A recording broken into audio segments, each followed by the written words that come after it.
இன்னைக்கு நம்ம அருமையான டேஸ்ட்ல முட்டை சேமியா பிரியாணி எப்படி செய்யறதுன்னு பார்க்க போறோம். இது செய்யறதுக்கு அதிக டைம் எடுக்காது. 5 நிமிஷத்துல ரொம்ப ஈஸியா செஞ்சிடலாம். இந்த பிரியாணி சாப்பிட்றதுக்கு நல்ல உதிரி உதிரியாகவும் அருமையான டேஸ்டா இருக்கும். ஹலோ ஃப்ரெண்ட்ஸ், வெல்கம் டு சமையல் டிலைட்.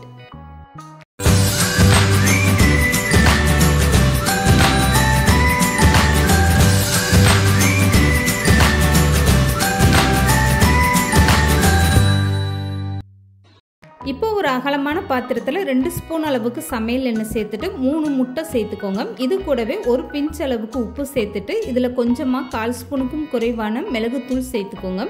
இப்போ இது எல்லாமே சேர்த்ததுக்கப்புறம் முட்டையை இந்த மாதிரி நல்லா கலந்து கொடுத்துருங்க. முட்டையை ரொம்ப ட்ரையாக பொரிச்சு எடுக்காமல் லேசாக ஈரப்பதம் இருக்கிற மாதிரி இந்த முட்டையை பொரிச்சு எடுத்துக்கோங்க. இப்போ பாருங்கள், முட்டையை இந்த மாதிரி ஒரு பக்குவத்தில் பொரிச்சு எடுத்தாச்சு. இதை அப்படியே வேறு ஒரு பாத்திரத்தில் மாற்றி எடுத்துக்கோங்க. இப்போ அதே பாத்திரத்தில் 3 ஸ்பூன் அளவுக்கு சமையல் எண்ணெய் சேர்த்துக்கோங்க. இது கூடவே 1/4 ஸ்பூனுக்கும் குறைவான சோம்பு, ஒரு பட்டை, ஒரு கிராம்பு, இது கூட 2 பிரியாணி இலையும் சேர்த்துக்கோங்க. இப்போ இது எல்லாமே சேர்ந்து லேசாக பொரிஞ்சு வந்ததுமே கட் பண்ணி வச்சுருக்க வெங்காயத்தை சேர்த்துக்கலாம்.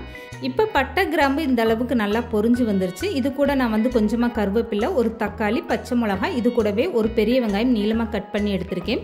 இப்போ பட்டை கிராம்பு நல்லா பொரிஞ்சு வந்ததுமே கட் பண்ண வெங்காயத்தை ஃபஸ்ட்டு சேர்த்துக்கோங்க. இந்த வெங்காயம் நல்லா வதங்கி வந்ததுக்கப்புறமா தக்காளி மற்ற பொருட்கள் எல்லாமே சேர்த்துக்கலாம். இப்போ வெங்காயம் ஓரளவுக்கு நல்லாவே வதங்கிருச்சு. இந்த மாதிரி வதங்கினதுக்கப்புறமா இதில் கட் பண்ணி வச்சுருக்க தக்காளி, இது கூடவே ஒரு பச்சை மிளகாய், கொஞ்சமாக கருவேப்பிலையும் சேர்த்துக்கோங்க.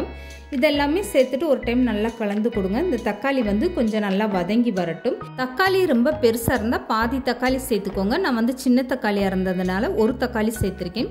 இப்போ தக்காளி வெங்காயம்லாம் சேர்ந்து நல்லா வதங்கி வந்ததுக்கப்புறம் 1 ஸ்பூன் அளவுக்கு இஞ்சி பூண்டு பேஸ்ட்டு சேர்த்துட்டு நல்லா வதக்கி விட்டுருங்க. இந்த இஞ்சி பூண்டோட பச்சை வாசனை போகிற வரைக்கும் இந்த மாதிரி நல்லா வதக்கி விட்டுருங்க. இப்போ ஸ்டவ்வை நல்லா குறைச்சி வச்சுட்டு இது கூடவே தேவையான அளவு உப்பு சேர்த்துக்கோங்க. இந்த சேமியாவுக்கு எந்த அளவுக்கு உப்பு தேவையோ அதுக்கேற்ற மாதிரி நீங்கள் சேர்த்துக்கோங்க. இப்போ உப்பு சேர்த்ததுக்கப்புறம் ஒரு டைம் வெங்காயம் தக்காளியை நல்லா கலந்து கொடுத்துருங்க. இதுக்கப்புறமா 1/4 ஸ்பூனுக்கும் குறைவான மஞ்சத்தூள், 1/2 ஸ்பூன் அளவுக்கு தனி மிளகாய் தூளும், 1/2 ஸ்பூன் அளவுக்கு மல்லித்தூளும் சேர்த்துக்கோங்க. இப்போ 1/2 ஸ்பூன் அளவுக்கு கறி மசாலா தூளும் சேர்த்துக்கோங்க. இதெல்லாம் சேர்க்கும் போது நீங்கள் ஸ்டவ்வை நல்லா குறைச்சி வச்சுட்டு தான் சேர்க்கணும். இப்போ மசால் பொடி எல்லாமே சேர்த்ததுக்கப்புறம் ஒரு டைம் இந்த மாதிரி நல்லா கலந்து கொடுத்துருங்க. மசால் பொடி சேர்த்துட்டு இப்படி எண்ணெயில் நீங்கள் வதக்கி விடும்போது அந்த மசால் பொடியோட வாசனையெல்லாம் ரொம்பவே சூப்பராக இருக்கும். இப்போ ஒரு டைம் கலந்து கொடுத்ததுக்கப்புறமா 1 கப் அளவுக்கு தண்ணி சேர்த்துக்கோங்க. இதுக்கப்புறம் கலந்து விட்டுட்டு உப்பு உரப்பு உங்கள் டேஸ்ட்டுக்கு ஏற்ற மாதிரி பார்த்துக்கோங்க. எந்த கப்பில் சேமியா 1 கப் அளந்து எடுக்கிறீங்களோ அதிலே 1 கப் அளவுக்கு தண்ணி சேர்த்துக்கோங்க.